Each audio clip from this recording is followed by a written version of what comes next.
Hello बच्चों, स्वागत है स्टडी पॉइंट बाड़मेर के यूट्यूब चैनल पर। जैसा कि मैंने आपको प्रॉमिस किया था, आप लोगों के लिए फ्री सीरीज लेके आऊँगा क्वेश्चंस की।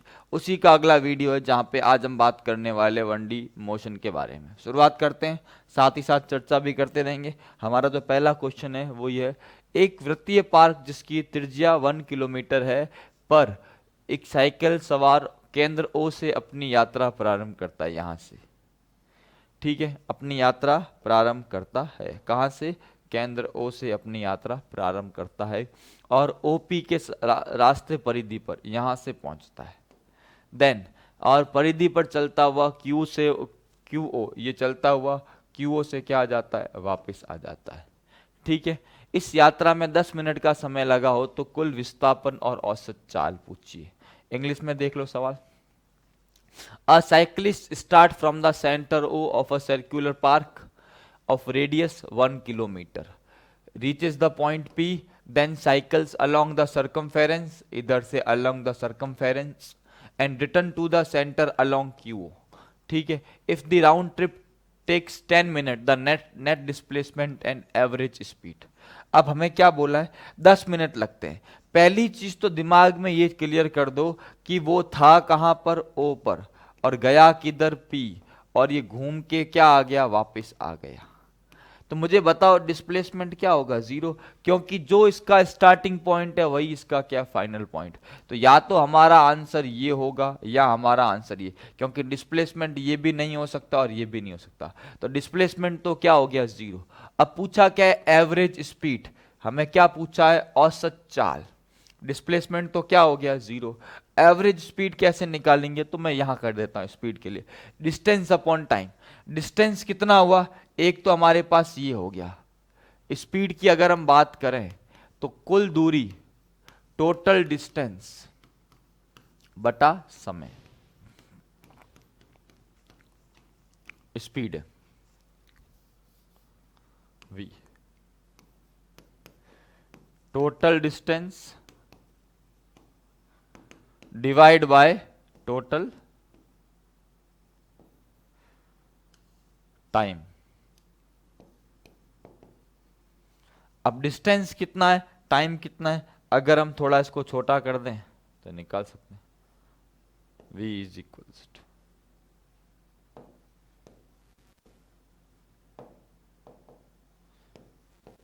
क्या हो जाएगा? एक तो 1 किलोमीटर ये चला, 1 किलोमीटर ये, और एक ही परिधि। पूरी परिधि क्या होती है? 2πr, और ये उसका चौथा ही भाग है, तो क्या होगा? 2πr/4, क्योंकि पूरी परिधि। तो ये क्या आ जाएगा? πr/2। पाई आर बाय क्या आ जाएगा? 2। तो एक तो हमारे पास रेडियस और एक ये रेडियस, तो रेडियस प्लस रेडियस प्लस क्या आएगा? πr/2।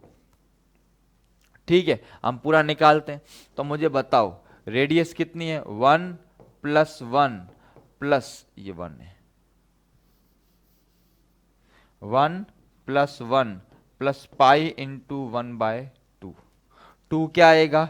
एलसीएम, ये हो जाएगा यहां से 2, क्या हो जाएगा? 4 + π/2 किलोमीटर प्रति। अब एक और चीज, ये तो आपके कुल दूरी आई, ये ध्यान रखना, ये हमने टोटल डिस्टेंस निकाली है। ये हमने क्या निकाली है? ये हम लोगों ने टोटल डिस्टेंस निकाली है। क्या निकाली है? डिस्टेंस एस, क्योंकि डिस्टेंस क्या होती है? एस। ये हमने एस निकाली है, 4π/2 किलोमीटर। ये हमारा क्या है? 4 + π, ये टोटल डिस्टेंस आया है।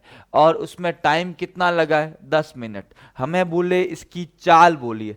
चाल बराबर क्या होता है? दूरी बटा समय। तो मैं इसको आगे ही ले लेता हूं या इसको और छोटा कर देता हूं।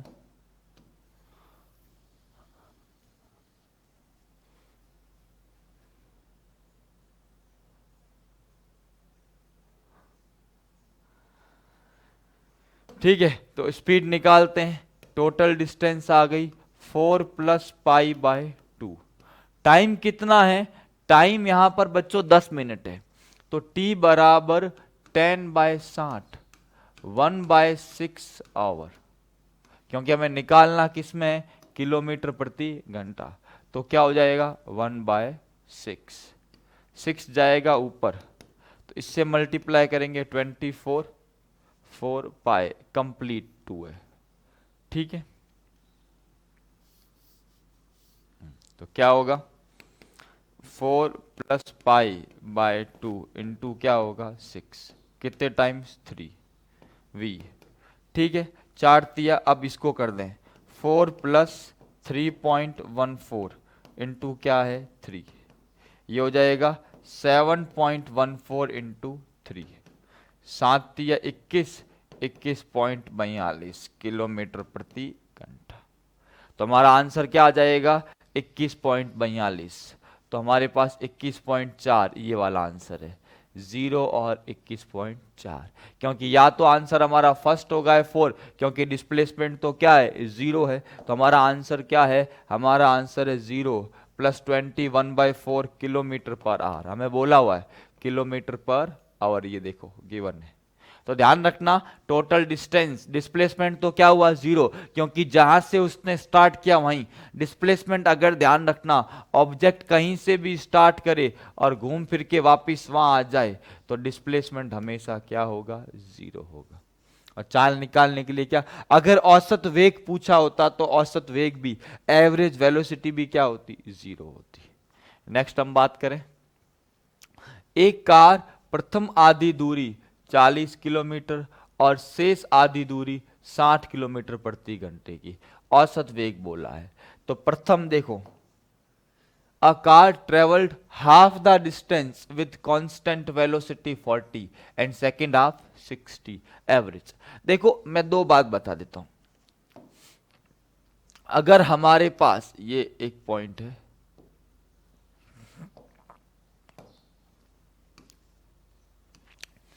एक से दूसरा पॉइंट है, ठीक है। अगर हमारे पास हाफ हाफ डिस्टेंस,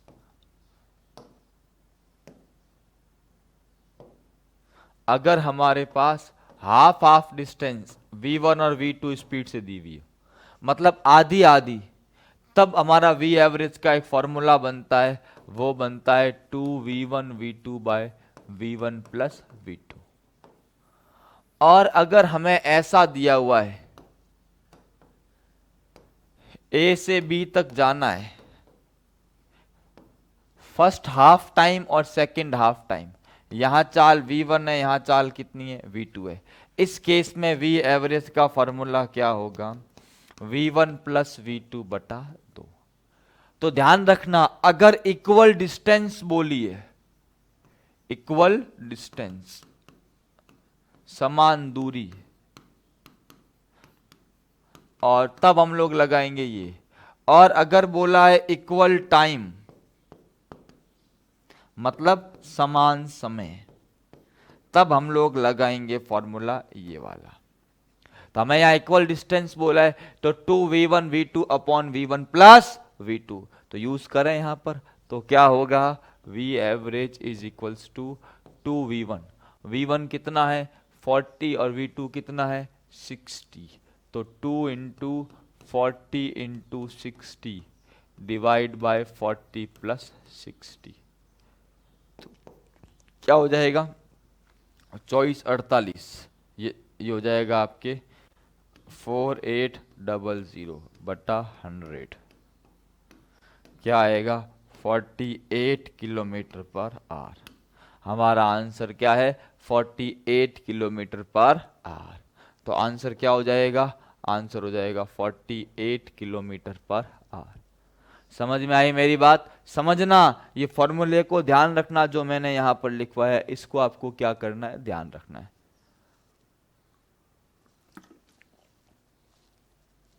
स्क्रीनशॉट ले सकते हैं, बाकी पीडीएफ में प्रोवाइड करवा दूंगा। एक दो कण ए व बी के विस्थापन और समय ग्राफ सरल रेखाएं हैं जो समय अक्ष के साथ क्रमशः 30 व 60 डिग्री का कोण बनाते हैं, इनके वेगों का अनुपात होगा।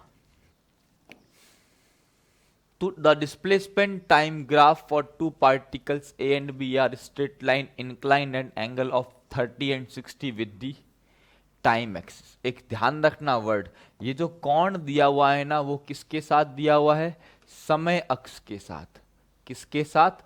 समय अक्ष के साथ। समझना, हमारे पास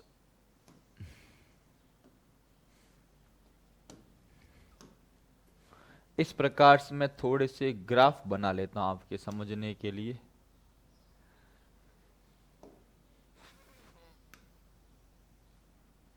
दो ग्राफ है,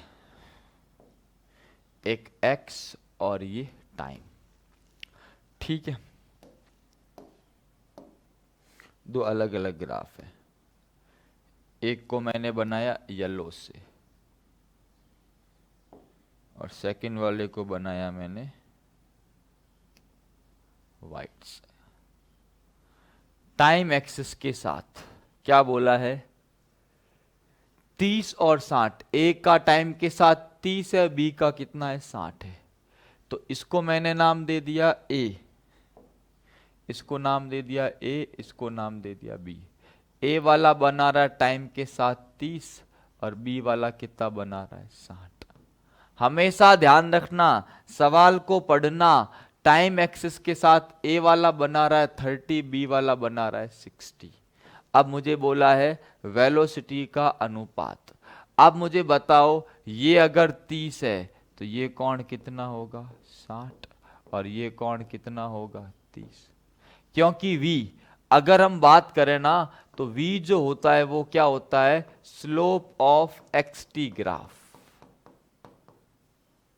या लिख सकते हैं xt ग्राफ की ढाल। पर वो कोण किसके साथ लेंगे? वो कोण x के साथ, क्योंकि ये जब ट्रायंगल बनेगा ये, ठीक है। अब यहां पर देखो, ये 30 है, ये कितना है? 30 है, और ये कितना है? 60। मैंने टाइम एक्सिस ये लिया है, टाइम एक्सिस क्या लिया? ये। अब ये अगर मैं लूं, एक और चीज, टाइम ये लिया, चलो ठीक है। तो अब सीधा ही, एक सेकंड, ये हम लोग टाइम मैंने ये लिया है, टाइम ये लिया है, तो अगर मैं ये लूं तो यहां पर देखोगे ये क्या है? दूरी है, और ये क्या है? समय है। 10 क्या हो जाएगा? 10 30 बराबर लंब बटा आधार, पर उल्टा हो जाएगा, हमें इसकी जरूरत ही नहीं है। यहां पर थोड़ा सा मैं इसको चेंज कर सकता हूं,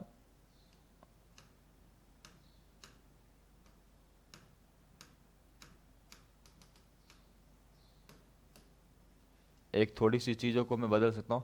इस कोण की हमको जरूरत नहीं है, सीधा सीधा ले सकते हैं, क्योंकि मैंने इसको ही टी ले लिया है, इसको टी ले लिया है ना। तो इसके साथ है ना, अगर मैं ये बात करूं इसके साथ, तो देखो ये, एक तो ये वाला ट्रायंगल ले सकते हैं, और दूसरा अगर मैं ट्रायंगल लूंगा तो दूसरा ट्रायंगल में ले सकता हूं ये वाला, जो व्हाइट वाला, ठीक है। एक में कोण कितना है? 30 है, एक में कोण कितना है? 60 है। थोड़ा कंफ्यूज हो गया है, मैं वापस पूरी चीज को बना देता हूं, थोड़ा सा है ना। इसको मैंने क्या माना? x, इसको माना t। वैसे है ना, जनरली मैंने उल्टा माना था। हम लोग जनरली जो मानते हैं ना, वो इसको क्या मानते हैं? इसको मानते हैं x, सॉरी t, और इसको क्या मानते हैं? x मानते हैं। तो कोण हमको किसके साथ दिए हुए हैं? कोण हमको t के साथ ही तो दिए हुए हैं, तो कोई लोचे वाली बात ही नहीं थी, ठीक है। मैंने थोड़ा सा उसको गलत इंटरप्रेट किया, ये a ले लिया, ये b। ये कितना बना रहा है? 30। ये कितना बना रहा है? 60। ठीक है। अब आपको पता है tan थीटा जो ढाल होती है वो क्या होती है? लंब x बटा टी।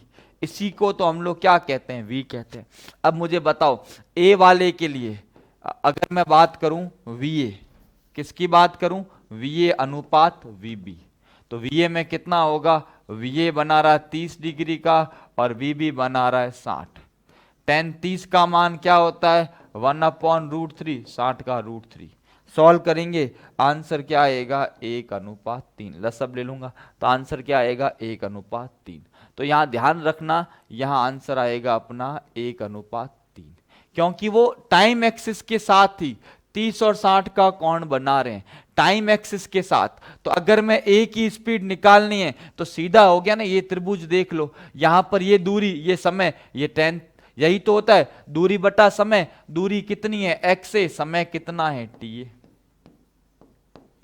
और ये tan 30 के बराबर। और अगर b वाले के लिए बात करूं तो 60, ये दूरी हो जाएगी एक्स बी, समय क्या हो जाएगा टी बी। तो सीधा टेन थीटा बराबर क्या आ गया, एक्स बटा क्या आ गया, टी आ गया। तो थोड़ा सा मैंने उसको गलत इंटरप्रेट कर दिया था, थोड़ा सा ध्यान रखना। डिस्प्लेसमेंट टाइम ग्राफ है तो हमेशा यहाँ टी होता है, यहाँ क्या होता है एक्स। ये जो थीटा है ये हमको क्या बताता है, स्लोप। ध्यान रखना, मैं एक चीज लिख लेता हूँ, हमेशा ये गड़बड़ बहुत बार मेरे साथ भी होती है। ये एक्स और टी है, ये अगर थीटा है ना तो टेन थीटा बराबर एक्स बटा टी, इसी को हम लोग क्या कहते हैं, चाल या स्पीड कहते हैं या वेलोसिटी कहते हैं। तो ये अपने को क्या करना है, ध्यान रखना है थोड़ा सा। तो आंसर क्या होगा इसका, इसका आंसर होगा 1:3 होगा। क्लियर है, ठीक है। आगे बात करें,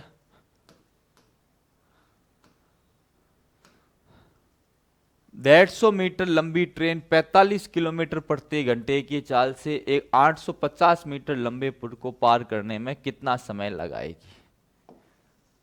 150 metre long train is moving with a uniform velocity of 45 kilometre per our.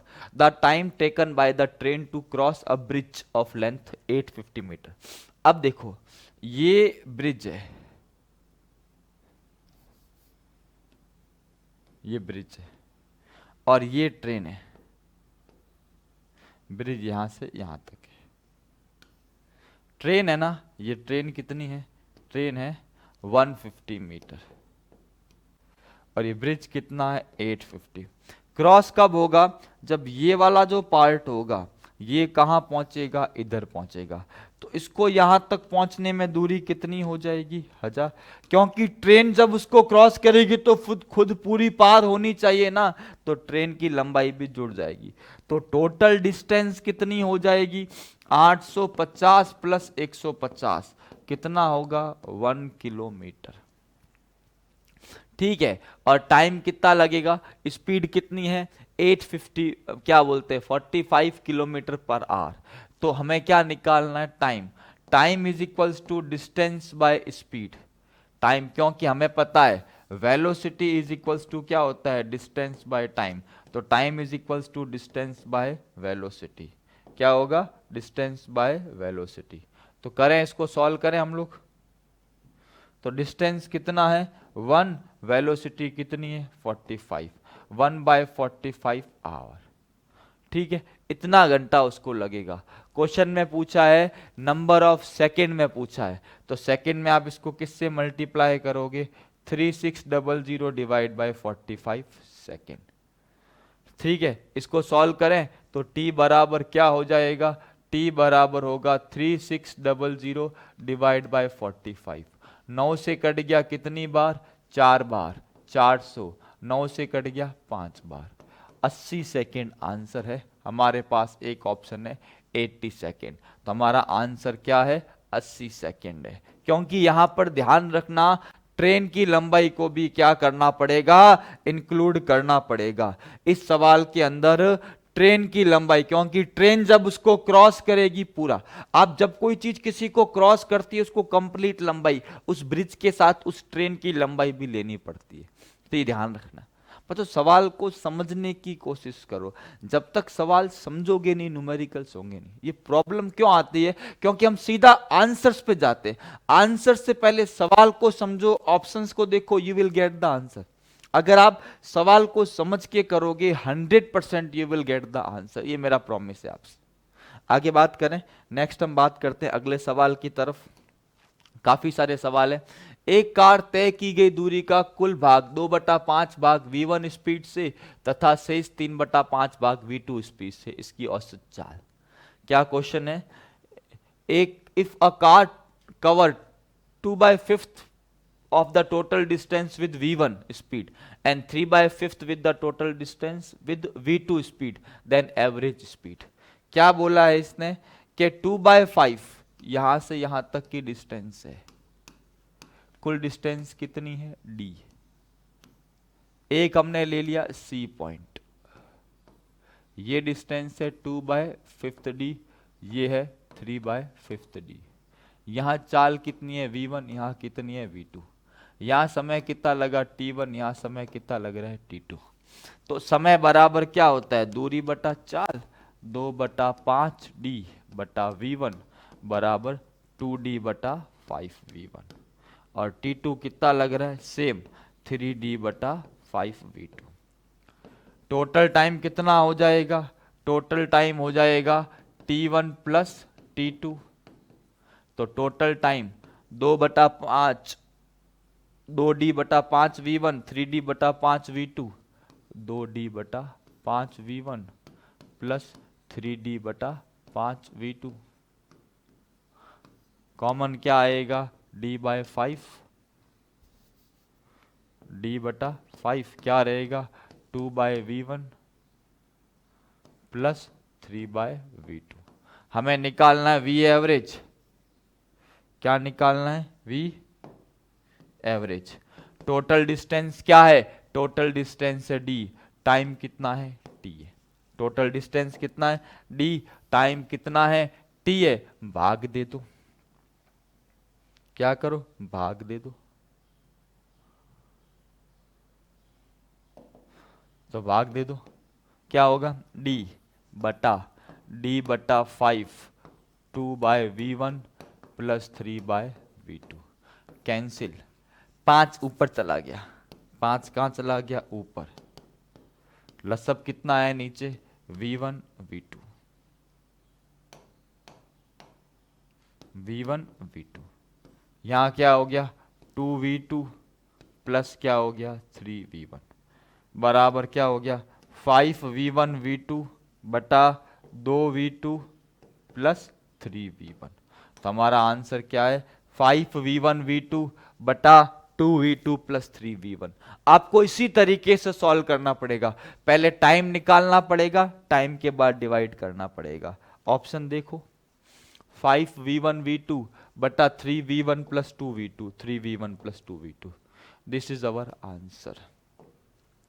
ध्यान रखना टोटल टाइम निकाल के ही हमें क्या करना पड़ेगा, सॉल्व करना पड़ेगा। बच्चों एक एक प्रैक्टिस करा रहा हूं, हर एक सवाल को समझाने की कोशिश कर रहा हूं, डिटेल सॉल्यूशन देने की कोशिश कर रहा हूं। ठीक है, तो टाइम भी लगेगा, थोड़ा आपको भी पेशेंस रखना पड़ेगा।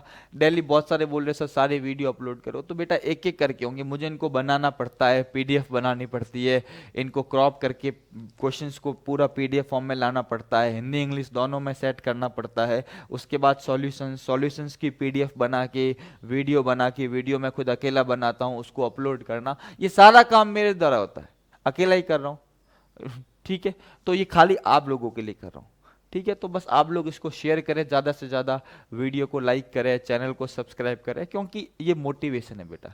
बिना मोटिवेशन के हम भी है ना बहुत हताश हो जाते हैं कभी कभी। तो वो मोटिवेशन कब होगा, जब बच्चे उस चीज़ को देखेंगे और उसको मतलब रिस्पॉन्ड करेंगे कैसा बन रहा है। जो भी आपको लगे सुझाव वगैरह आप कमेंट बॉक्स में लिख सकते हैं, तो मैं उन पर ज़रूर इम्प्लीमेंट करूँगा।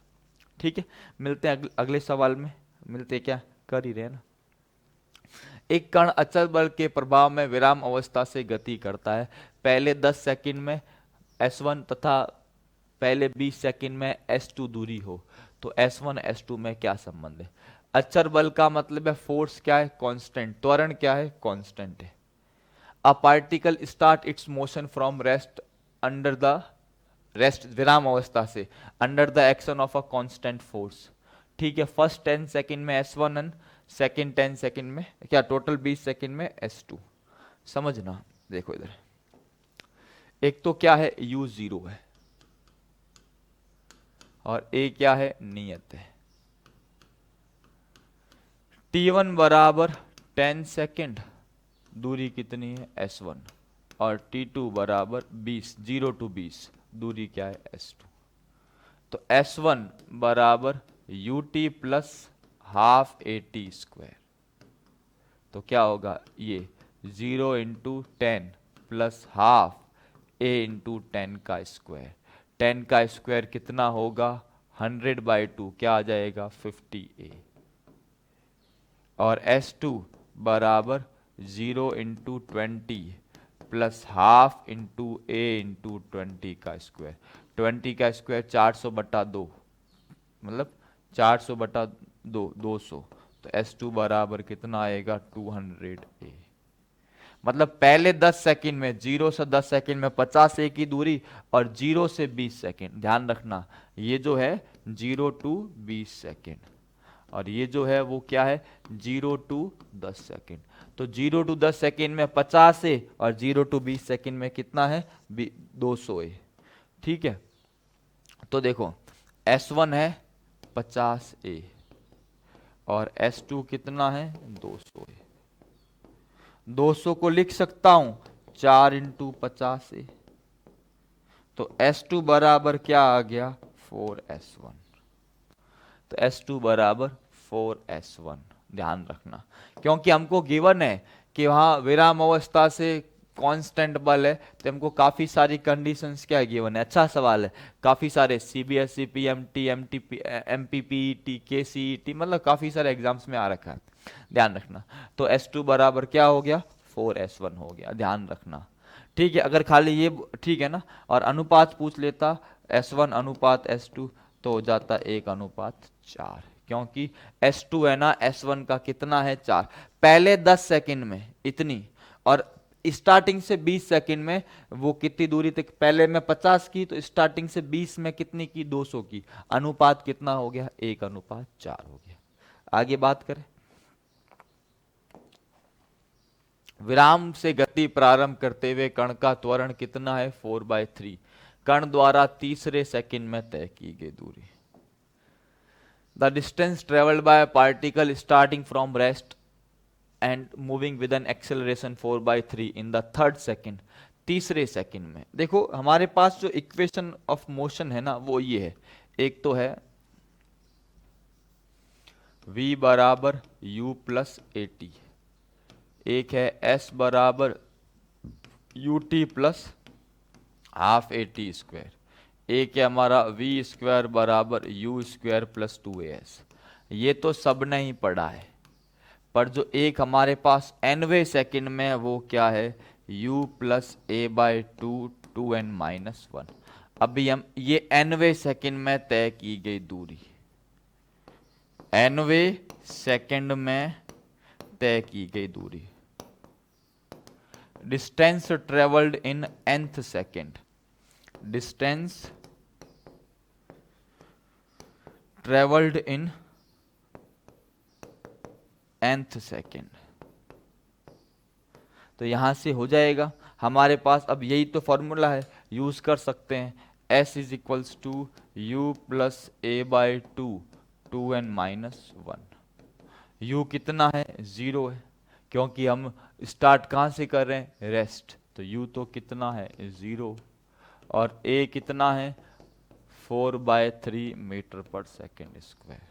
तो 0 प्लस 4/3/2, और कौन सा थर्ड 2 इंटू 3-1, ये हो जाएगा s थर्ड बराबर क्या होगा 2 से कट जाएगा 2/3 इंटू 2 तिया 6, 6 में से 1 गया 5, 10/3 मीटर। तो आंसर क्या होगा हमारा 10/3, क्या होगा 10/3 मीटर। तो हमारा आंसर क्या होगा, हमारा आंसर होगा 10/3 मीटर। चेक कर सकते हैं इसको आप आराम से, 10/3। मैं पानी पी लेता हूं, तब तक आप इसको देखते रहिए। अगले सवाल की हम बात करते हैं।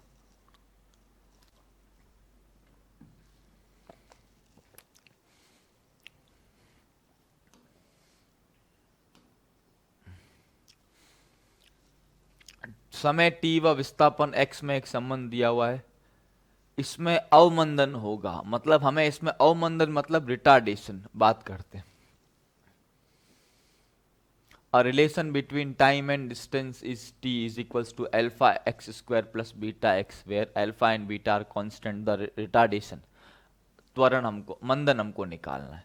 हमें रिलेशन क्या दिया हुआ है, t इज इक्वल्स टू क्या दिया हुआ है, t is equals to alpha x square plus beta x.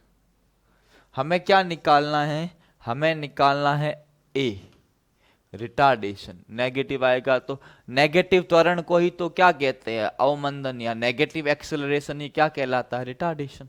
तो उसके लिए हम क्या करते हैं, इसको हम डिफरेंशिएट करते हैं विद रिस्पेक्ट टू t।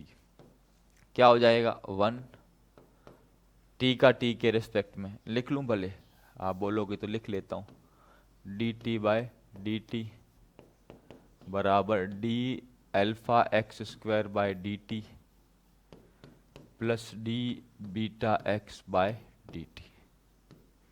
यहां से कर दिया, क्या हो गया 1, अल्फा बाहर आ जाएगा एक्स स्क्वायर का, क्या होगा 2x, पीछे क्या रहेगा D x by D T plus beta क्या रहेगा D x by D T.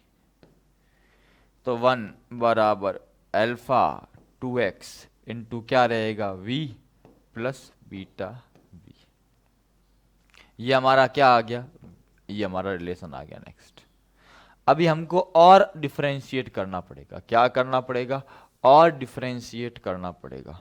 तो और डिफरेंशिएट अगर हम इसको करेंगे, इसको मैं अगर और डिफरेंशिएट करूंगा, देखो इधर हमारे पास क्या है, इधर लिख लेता हूं 1 बराबर अल्फा 2xv बराबर है plus beta v। Differentiate with respect to t, इसको कहते हैं क्या है, टी के सापेक्ष अवकलन। क्या कहते हैं इसको, टी के सापेक्ष अवकलन। ठीक है, 1 का अवकलन क्या होगा 0। इधर लिखते हैं d by D t 2 alpha x v plus D beta v by D T बराबर क्या हो जाएगा 0। यहां से 2 अल्फा आ गया बाहर। अब x और v दोनों ही वेरिएबल है। एक बार मैंने x को बाहर लिया, v का अवकलन किया, एक बार v को बाहर लिया, x का अवकलन किया। यहां से बीटा आ गया dv बाय dt। यहां मैंने गुणा नियम लगाया। कौन सा नियम, गुणा नियम। और इसको छोटा कर देते हैं क्योंकि सवाल थोड़ा ज्यादा बड़ा है, ये ध्यान रखना। मैं एक ही पेज पे करना चाहता हूं, इसलिए इसको छोटा कर करके, बाद में आप इसको जूम करके देख भी सकते हैं। तो यहां लिखें बराबर 0 2 अल्फा एक्स, ये हो जाएगा a plus v into D x by D T क्या होगा v प्लस बीटा इंटू क्या आ गया a। ठीक है, अब इसको ब्रैकेट को ओपन करें 0, क्या होगा 2x alpha a plus 2 alpha v square plus क्या आ गया बीटा a। हमें निकालना क्या है, a निकालना है। इसको मैं इधर ले आता हूं तो हमारे पास क्या आ जाएगा, देखो इधर हमें निकालना क्या है, ये आ जाएगा -2 अल्फा वी स्क्वायर। यहां से कॉमन क्या आ गया इन दोनों में से a, क्या रह गया 2x अल्फा प्लस क्या रह गया बीटा, क्या रह गया 2x अल्फा प्लस क्या रह गया बीटा, इसमें से और इसमें से कॉमन लिया। तो यहां से हमें अगर a निकालना है, क्या होगा -2 अल्फा वी स्क्वायर अपॉन में क्या आएगा 2x अल्फा प्लस क्या आएगा बीटा। अब v स्क्वायर का मान, अगर मुझे v का मान चाहिए, किसका, v का मान यहां से निकाल सकता हूं। देखो अगर 1 इस इक्वेशन की बात करें, यहां से कॉमन क्या आया v, क्या रह गया 2 अल्फा प्लस बीटा, क्या रह गया 2 alpha plus 2 alpha x plus क्या रह गया बीटा।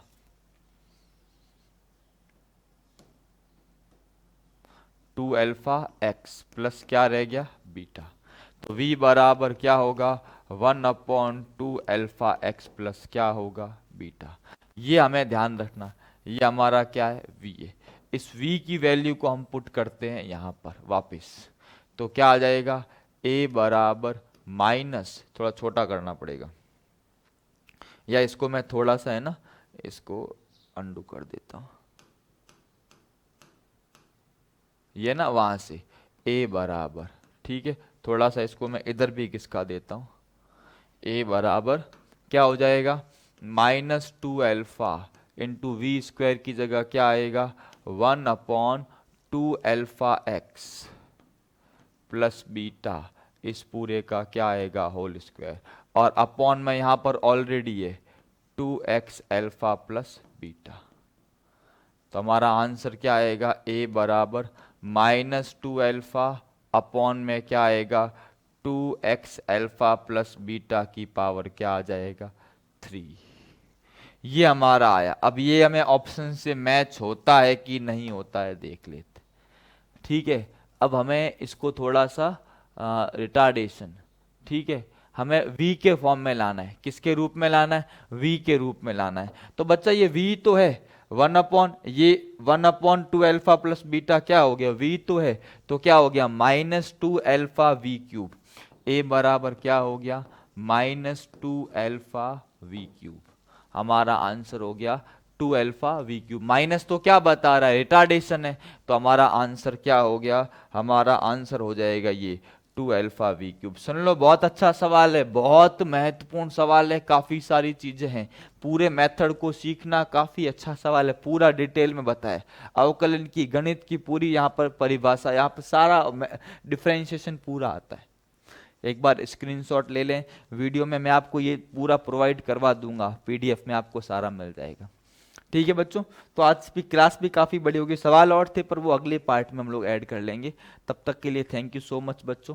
ठीक है ना, तो आपको एक काम करना है, स्टडी पॉइंट की ऑफलाइन क्लासेस चालू हो रही है, आप वहाँ पर भी जुड़ सकते हैं। बाड़मेर के अंदर है, जो बच्चे बाड़मेर में, जो मेरे स्टूडेंट्स हैं, ध्यान रखना। उसके अलावा ऑनलाइन तो मैं फ्री सारा प्रोवाइड करवा ही रहा हूँ। चैनल को क्या करना है? सब्सक्राइब करना है, वीडियो को लाइक करना है, ज़्यादा से ज़्यादा शेयर करना है। ठीक है, तो थैंक यू बच्चों, मिलते हैं अगली क्लास में। तब तक के लिए थैंक यू सो मच बच्चों। जय हिंद, जय भारत।